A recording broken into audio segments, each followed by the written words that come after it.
6 ans après le premier Galaxy Fold, Samsung change enfin le format. Double bonne surprise cette année avec d'un côté le nouveau format Passport qui permet une fois déplié d'avoir une petite tablette horizontale qui peut se transformer aussi en tablette verticale et qui peut se refermer et rentrer dans la poche de manière très compacte. Et en même temps, vrai step-up technologique pour Samsung, on en a fait une autre vidéo sur Numérama, batterie silicium carbone, charge 45 watts avec 2 batteries chargées en même temps, écran en titane qui permet de diminuer le pli. On va vous dire dans un instant si c'est bien ou pas. Bref, on a l'impression que 2026 est l'année du changement pour Samsung. On se demande pourquoi d'ailleurs. Non, je rigole, on sait très bien pourquoi. Qu'est-ce qui vaut ce Galaxy Z Fold 8 qui porte très mal son nom? Je sais pas qui sont les équipes marketing de Samsung qui se sont dit qu'appeler numéro 8 un téléphone d'un tout nouveau format était une bonne idée, mais tant pis, il s'appelle Galaxy Z Fold 8. Et bah ça fait une semaine qu'on teste sur Numérama, on va vous donner une réponse honnête. Vous allez voir qu'on l'aime beaucoup, notamment au niveau du format. Il y a aussi des choses qui nous irritent, qui donnent presque l'impression que Samsung est allé un petit peu trop vite parce qu'il fallait absolument sortir avant le mois de septembre, clin d'œil, clin d'œil. Rappelons avant de commencer que c'est un téléphone qui coûte 2000 €, même si Samsung fait déjà de très grosses promos et qu'on peut déjà le trouver à 1200 €. Bref, 2000 € c'est pour dire il est cher, mais en vrai, il n'est pas vraiment vendu à ce prix-là. Première partie de ce test, on va aborder le nouveau format Passport. Alors, je vous vois venir dans les commentaires, peut-être avez-vous déjà commenté ça et vous allez vous dire mince, c'est exactement ce qu'il vient de dire. Oui, mais Huawei a fait ce format avant, Samsung ne l'a pas inventé. Le débat, je le trouve hyper intéressant, j'ai même écrit une newsletter dessus. Il y a ce gros débat sur Twitter de savoir qui a inventé le format Passport. Il y a les fans de Huawei qui disent que Huawei est arrivé bien avant, les fans de Samsung qui disent que non, Huawei a copié Samsung, et évidemment les fans d'Apple qui disent que Apple s'est fait copier par les deux et que tout le monde a voulu aller plus vite. On le rappelle aussi qu'Apple n'a pas encore sorti son iPhone. Est-ce qu'on peut copier quelque chose qui n'a pas été annoncé? Vous avez 4 heures. Cela dit, dans cette vidéo, on va prendre le parti de ne pas ignorer l'existence du Huawei Pura X Max, mais de considérer qu'il est un peu hors catégorie. Certes, il a montré le format Passport avant tout le monde, certes, il est meilleur que le Samsung sur certains aspects, je vais en parler, mais il n'est pas vendu en France. Il n'a pas les services Google, il a une approche différente de ce que Samsung et Apple sont sur le point de proposer. Pour nous, ce Z Fold 8 est le premier d'une nouvelle génération de produits qui est sur le point d'envahir le marché. Et qu'est-ce qui vaut justement ce format? Eh bien, c'est parfait. Et je le dis avec surprise. Si vous avez vu ma vidéo une semaine avant où on parlait des batteries et de la recharge, je vous disais que j'avais des doutes. J'ai quelques doutes, hein. Je vous avoue que notamment au niveau du clavier, c'est pile trop large pour que le pouce n'atteigne pas la gauche de l'écran. J'étais convaincu par le côté déplié, horizontal, vertical, je vous en parle dans moins de 30 secondes, mais le côté fermé me faisait dire, est-ce qu'on n'est pas sur un téléphone inutilisable fermé et donc sur un produit qui n'aura aucun intérêt vu qu'il faudra le déplier en permanence? Et je me suis complètement trompé, et tant mieux, parce que je suis désormais très confiant pour le futur des smartphones pliants. Je l'ai jamais autant été en 6 ans. Pourquoi je suis aussi convaincu? Bah regardez-moi ça. Ça, c'est l'iPhone 17 Pro Max, le téléphone que j'utilise au quotidien et je switch toujours avec différents appareils Android. Et ça, c'est le Galaxy Z Fold 8. Ok,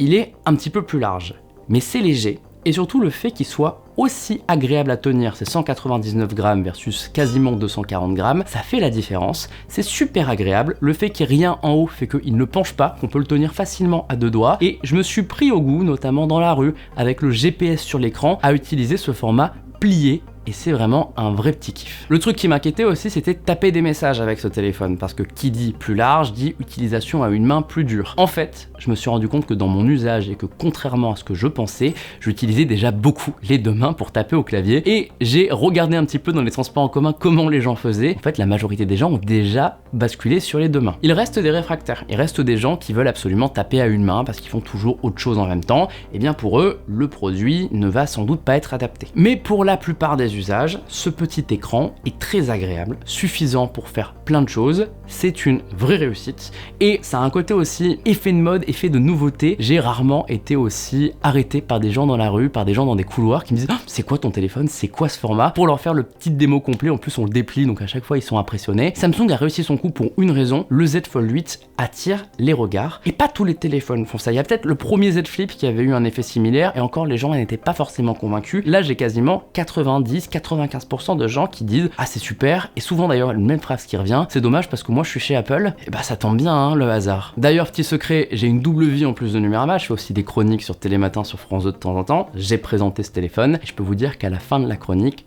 toute l'équipe technique est venue pour le prendre en main, le tester. Le Z Fold 8 attire vraiment les gens, vraie victoire pour Samsung. Et un autre avantage de ce côté fermé, au-delà du fait que c'est très facile à manier, que c'est plus petit qu'un iPhone 13 mini, c'est le fait que ça rentre dans les accessoires. Un des gros problèmes des Galaxy Fold pendant longtemps, c'est qu'ils rentraient pas dans les supports GPS, parce qu'ils étaient trop épais, parce qu'ils étaient trop hauts. Et bien lui, il rentre parfaitement dans le support GPS de mon vélo, sur mon scooter, sur les vélos en libre service, pas tous, hein, mais sur beaucoup ça fonctionne. Bref, Samsung a un format qui n'a pas trop de compromis et qui a surtout beaucoup d'avantages. Mais comme je vous le disais, la vraie star de ce téléphone, c'est le format déplié.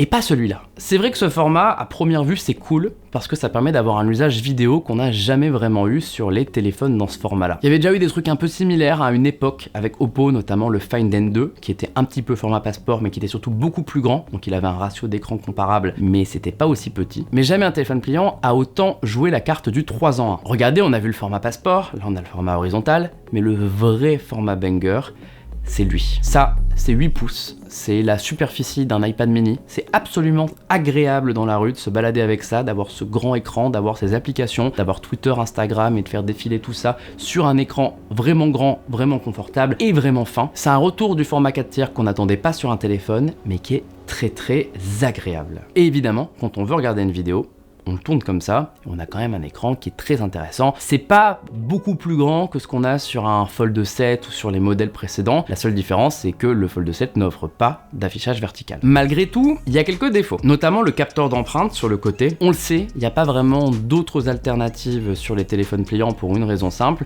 On peut pas mettre un capteur d'écran sur l'écran ouvert, un capteur d'écran sur l'écran fermé, de la reconnaissance faciale 3D 2 fois. Donc on est un peu obligé de mettre un capteur d'écran sur le côté qui est toujours accessible. Sauf que ce format, contrairement au format Fold historique, il a un usage 3 en 1. Donc quand il est petit comme ça, c'est nickel. Quand il est déplié comme ça, c'est nickel. Par contre, quand il est déplié comme ça, je peux vous dire qu'il est très mal placé. Il est en haut de l'écran, c'est pas facile à toucher, et on est vite tenté de configurer la reconnaissance faciale 2D, ce qui fait perdre un petit peu en temps. Autre défaut, qui parfois me fait me demander si Samsung n'est pas allé un petit peu vite sur les tests de ce format, le poinçon donc de l'appareil photo. Alors, vous le savez, Samsung l'avait caché il y a quelques générations et finalement l'a remis parce qu'ils n'étaient pas satisfaits de leur technologie de caméra sous l'écran. Ce poinçon, il est visible. Comme ça, c'est pas problématique. Mais parfois, quand on est dans cet usage vertical ou quand on est dans l'autre sens par exemple, moi je le préfère dans l'autre sens pour une raison simple d'ailleurs, c'est que j'aime bien avoir mes mains sur le verre et pas mes mains sur l'écran parce que c'est tout collant. Du coup je l'utilise comme ça. Mais quand je l'utilise comme ça, regardez, la caméra elle est en bas. Et parfois en bas il y a le clavier. Et donc j'ai une touche du clavier qui est cachée par la caméra. Et ben là, sacré casse-tête quand même pour les constructeurs. Comment régler ce problème qui est un problème physique? Les rumeurs disent qu'Apple va peut-être mettre la caméra dans le coin, à voir s'ils le font vraiment. Mais dans tous les cas, on a quand même un élément visuel qui peut être assez perturbant sur l'écran. Autre truc frustrant, vous le voyez à l'écran actuellement, il y a une inversion du vertical et horizontal dans l'appareil photo. Pourquoi? Parce que quand il est fermé, l'appareil photo est vertical. Sauf que quand il est déplié, l'appareil photo reste vertical, mais le téléphone est horizontal et vice versa dans l'autre sens. Le problème étant que parfois ça manque de logique, il faut mettre le téléphone en vertical pour faire une photo horizontale. Je pense que là pour le coup il n'y a pas d'autre solution. Il y a toujours les fameux capteurs carrés qui ont été imaginés pour les selfies sur iPhone, mais ils ont a priori pas avant quelques années la même qualité que les capteurs de 50 mégapixels qu'on a à l'arrière aujourd'hui. Donc je pense que c'est pas la solution. Et enfin il y a quelques bugs. Je trouve qu'Android a fait un sacré progrès sur les gestions des formats pliants. J'avais eu la chance d'être parmi les premiers testeurs du Galaxy Fold en 2019 et on va pas se mentir, c'était cool parce que c'était futuriste mais les applications n'étaient pas du tout adaptées. Là on a plein d'applications qui savent exploiter le côté 2 colonnes, 3 colonnes quand le téléphone est déplié, qui gère bien le multitâche, donc c'est très cool. Mais en même temps, parfois, Android ne comprend pas le passage du fermé au déplié. Donc vous écoutez de la musique, vous ouvrez le téléphone et vous allez avoir la petite version de l'application au milieu de l'écran. Le seul moyen de relancer l'application en plein écran est d'interrompre sa musique et de repartir à zéro après la rouverture. C'est dommage de ne pas avoir trouvé un moyen de gérer ça. Dernière chose que j'ai à vous dire sur ce format, c'est la nouvelle génération Flex Titanium, donc un écran en titane sous la plaque de plastique qui va permettre en fait de rendre de la rigidité au téléphone. C'est un des défauts des téléphones pliants. À force de se plier, ils marquent le pli, ils se tordent un petit peu sur le long terme et ils reviennent jamais complètement droits. Grâce au métal, on arrive à les faire droits. Là, après une semaine, il est complètement droit, ça n'a pas changé. Maintenant, il y a la promesse du pli. Samsung dit, avec cette technologie, on règle le problème du pli. Bon, ils disent pas ça exactement totalement, mais ils disent, en fonction de votre définition du pli, on voit plus le pli. Ce qui est marrant, c'est que au déballage du Galaxy Z Fold 8, il y a 0 pli. Je ne peux m'empêcher de penser que ça veut dire qu'ils ne le testent même pas en usine. S'il faut, vous allez ouvrir votre téléphone, le plier, crac, il est mort parce que la charnière, elle est pas finie. Mais il s'arrange pour qu'on voit rien. On le plie une fois, on le déplie et le pli apparaît au milieu de l'écran. Mais il faut reconnaître qu'il est très léger et surtout qu'il se sent beaucoup moins au toucher. Il est quasiment indiscernable au toucher. Je peux pas vous garantir qu'après 6 mois à le plier et le déplier tous les jours, ça sera le cas. Maintenant, ça n'a jamais été aussi bien sur le lancement, donc cette histoire de titane sous l'écran, ça règle vraiment un problème, ça le rend un petit peu plus robuste. Ça crée quand même un défaut qui est pas mal revenu en ligne et je comprends pourquoi. Vous savez, avant Samsung avait ce qu'ils appellent le flex mode. Moi j'appelais ça le mode ordinateur portable. C'était le fait de pouvoir mettre son téléphone comme ça et de le lâcher. Mais là regardez, ça repart un petit peu en arrière, ça tient pas très bien. Alors c'est faux de dire qu'il n'y a plus le flex mode du tout. Regardez, là ça tient. Là ça tient aussi, on peut aller jusqu'à 90 degrés, donc c'est possible de se mettre sur une vidéo YouTube, de le poser, de le regarder comme ça. Par contre si on le déplie un petit peu trop, ça va finir par s'ouvrir au bout d'un moment, donc on peut le tenir, allez, à 100 degrés peut-être, pas plus. Et c'est très frustrant pour les gens comme moi qui utilisent les Fold pour faire un émulateur Nintendo DS. Conclusion de cette partie, un format, on valide, c'est génial en mode passeport, c'est génial en mode vertical, c'est pas mal en mode horizontal, il y a un petit peu moins d'usage. L'écran Flex Titanium, vraie avancée technologique, on a un téléphone super fin qui est droit avec un pli quasiment invisible. Je pense très sincèrement que c'est le meilleur format que j'ai vu sur un téléphone pliant depuis 7 ans. Samsung a trouvé la formule magique et je suis convaincu que ça va enfin exploser à condition que les prix baissent et que le 2000 € soit pas la norme. Mais là, à 1200, 1300 € comme ils le font en promo, aucune raison que ça cartonne pas. Partie 2 maintenant, on attaque les caractéristiques des téléphones. On va commencer par ce qui ne va pas avant d'aller sur ce qui est pas mal. L'appareil photo d'abord, on n'a que 2 appareils photo à l'arrière. A priori, Samsung ne sera pas le seul à faire cette erreur, mais c'est une erreur parce que quand on a un téléphone à 2000 € qui est positionné au-dessus de ton Galaxy S Ultra, il est censé avoir le meilleur appareil photo. Je comprends toujours pas pourquoi seuls les constructeurs chinois font des appareils pliants avec des zooms périscopiques de la mort et des gros capteurs qui dépassent partout. On a récemment testé le Honor Magic V6 sur Numérama et là-dessus, il éclate le Samsung. Mais là, j'avoue, c'est frustrant d'avoir 2 appareils photo parce que le fait de pas avoir un vrai zoom sur un téléphone aussi cher, qui plus est sur un téléphone avec un grand écran qui fait qu'on a envie d'aller loin avec, bah c'est un petit peu dommage. Ça leur laisse de la marge, Nul doute que le Galaxy Z Fold 9, qui sera en réalité le 2e passeport, aura un zoom pour aller un petit peu plus loin. Autre truc qui m'a déçu, c'est les haut-parleurs. Je pense qu'on arrive à une réalité technique que je n'avais pas anticipée au moment de la folie des téléphones de plus en plus fins, c'est qu'un haut-parleur sur un produit aussi fin est condamné à être mauvais. On l'a vu avec le S25 Edge, on l'a vu avec l'iPhone Air, on l'a vu avec tous les téléphones pliants qui sont autour de 4 mm. Je crois que c'est 4,5 mm pour ce téléphone, ça va à 4,1 sur la version plus grande. Et bah les haut-parleurs sont pas très bons, et en plus le problème du format 3 en 1, c'est que souvent, notamment si on le tient comme ça, on a les mains sur les 2 haut-parleurs et on n'entend plus rien. Là aussi, curieux de voir comment Apple va s'en sortir. Est-ce qu'Apple aura vu ce problème que Samsung n'a pas vu? Autre semi-déception, c'est la recharge rapide. Samsung dit 45 watts. Pour la première fois cette année, ils mettent de la recharge rapide sur les Fold. Autre changement, ça charge les 2 batteries en même temps, donc 22,5 watts par batterie. Avant, ils faisaient une seule batterie qui rechargeait l'autre. Là, ils ont enfin compris qu'il fallait accélérer sur cet aspect. Mais malgré tout, j'ai fait quelques tests de recharge. On est plutôt autour de 40 que de 45. Et surtout, il faut 1h10, 1h20 pour recharger un téléphone qui n'est pas à 0%. Donc,